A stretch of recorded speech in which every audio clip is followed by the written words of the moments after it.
ठंडा वाला दिन शुरू हो गया है। मम्मी बोलती है बेटा स्वेटर पहन कर निकला करो, लेकिन साला हम इंडियन लोगों में होता देखा देखी वाला सिस्टम।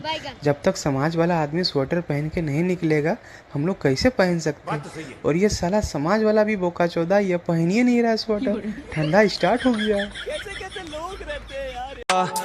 दिल करता है आपको प्रपोज करूं, लेकिन मुझे डर लगता है आपको गालियां भी आती होंगी। और किस्मत क्या कुछ करेगी मेरा, जब मैं खुद कुछ करना नहीं चाहता। मुझे छोटा मोटा समझने की कोशिश मत करना। बड़ी बड़ी कंपनियां रिक्वेस्ट कर रही हैं कि भाई साहब आपका रिचार्ज खत्म हो गया, रिचार्ज करा लो। पछता रही हूँ मैं तुमसे शादी करके। पछता तो मैं रहा हूँ तुमसे शादी करके। तुम्हें पता भी है कितनी दूर दूर से रिश्ते आते थे मेरे लिए। हाँ, दूर दूर से तो आने ही थे, क्योंकि पास वालों को तो तुम्हारी हरकतों का पहले से ही पता होगा। मेहनत करते रहे मेरे भाई, देखना एक दिन कहीं ऊंची जगह देख के वैसे ही कूद जाएगा। देख मड़ा टाइम तेरा दिल का तो कटदा, टाइम नहीं दौड़ आया मुंह से यटदा जदों आई। और एक दिन आएगा जब तुम भी देखोगे मुझे भीख मांगते हुए। देख मड़ा टाइम तेरा दिल का तो कटदा, टाइम नहीं दौड़ आया।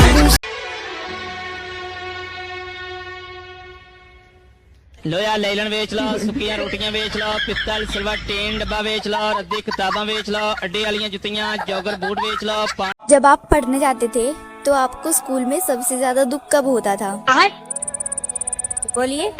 मैडम सबसे ज्यादा दुख स्कूल में तब होता था जब सर बोलते थे बच्चों कल टेस्ट रहेगा सभी स्कूल आना, और हम कल टेस्ट की वजह से स्कूल नहीं जाते थे, हम परसों स्कूल जाते थे। और फिर सर बोलते थे बच्चों कल टेस्ट लेने का टाइम नहीं मिला, आज टेस्ट होगा। फिर मैडम जो यहाँ लगती थी तो हम ही जाने।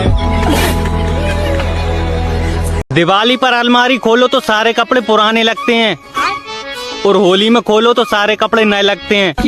अजीब समस्या है। हाँ, और मैंने भी अपनी कुंडली दिखवाई थी। गुरुजी ने कहा कि तुम्हें तो अभी तक गलत कदम उठा लेना चाहिए था।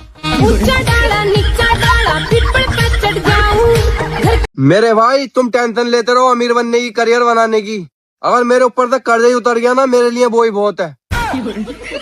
कर्जा फोन नहीं दे रहा मुझे रात को 4 बज जाए, टेंशन में दिमाग पकड़ के सिर में। हम काम करते हैं पैसा कमाने के लिए। अच्छा। पैसा कमाते हैं अमीर बनने के लिए, लेकिन साला हमको ये समझ में नहीं आ रहा है कि अगर हमें अमीर बनना होता तो भगवान शुरू से हमें अमीर घर में पैदा करवाता।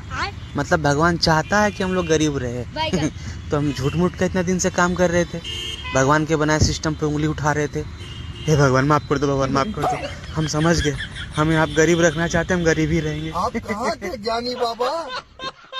यार कुछ तो मकसद होगा ना मेरा जिंदगी का, कि भगवान ने सिर्फ हमको उधारी चुकाने भेजा है। दोस्त से उधार लेके पड़ोसी का उधारी चुका रहे हैं। अच्छा। पड़ोसी से उधार लेके दोस्त का उधारी चुका रहे हैं साला। ये भगवान भेज तो दिए हो, क्या करना है ये बताइए।